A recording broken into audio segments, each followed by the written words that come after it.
ಸಿಂಹಪಾಲು ನನ್ನದು. ಅದಕ್ಕೋಸ್ಕರವೇ ನನಗೆ ಸಮವಜ್ರ ಸಮ ಸಮವಜ್ರ ಸಮ ಎಂಬ ಬಿರುದು.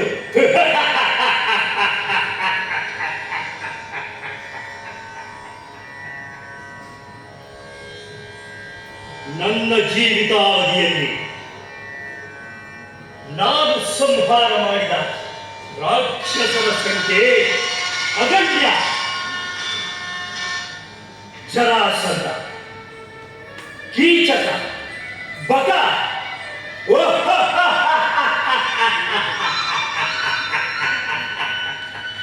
ಒಂದೇ ಎರಡೇ ಇವರೆಲ್ಲರ ಸಂಹಾರದ ಉದ್ದೇಶ ದುಷ್ಟರ ಸಂಹಾರ, ಶಿಷ್ಟರ ರಕ್ಷಣೆ. ದುಷ್ಟ ಸಂಹಾರ, ಶಿಷ್ಟರ ರಕ್ಷಣೆ.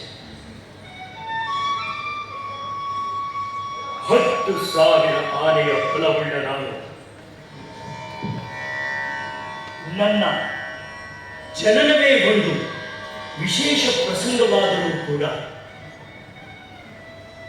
ನಾನು ಆ ಶ್ರೀಕೃಷ್ಣ ನುಡಿಸಿದಂತೆ ನಡೆಯುವನು. ಅವನು ನುಡಿದುದೇ ವೇದ,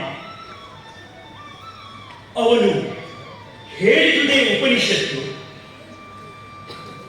ಇದಲ್ಲವೇ ಭಾಗವತ ಧರ್ಮ.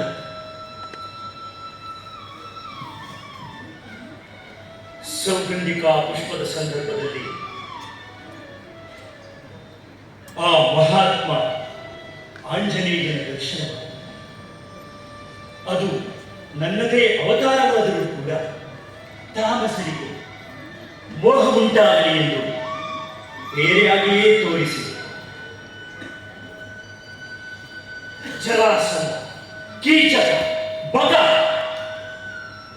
ಇವರೆಲ್ಲರ ಸಂಹಾರದ ಸಂದರ್ಭದಲ್ಲಿ ನನಗೆ ಬೆನ್ನೆಲುಬಾಗಿ ನಿಂತವನು ಆ ಶ್ರೀಕೃಷ್ಣ ಪರಮಾತ್ಮ. ಆ ಶ್ರೀಕೃಷ್ಣ ಪರಮಾತ್ಮ ಅವನಿಲ್ಲದಿದ್ದರೆ ಈ ಭೀಮಸೇನ ಶೂನ್ಯ, ನಿಸ್ತೇಜ. ಈ ಭೀಮನಿಗೆ ಅವನೇ ಭೀಮ.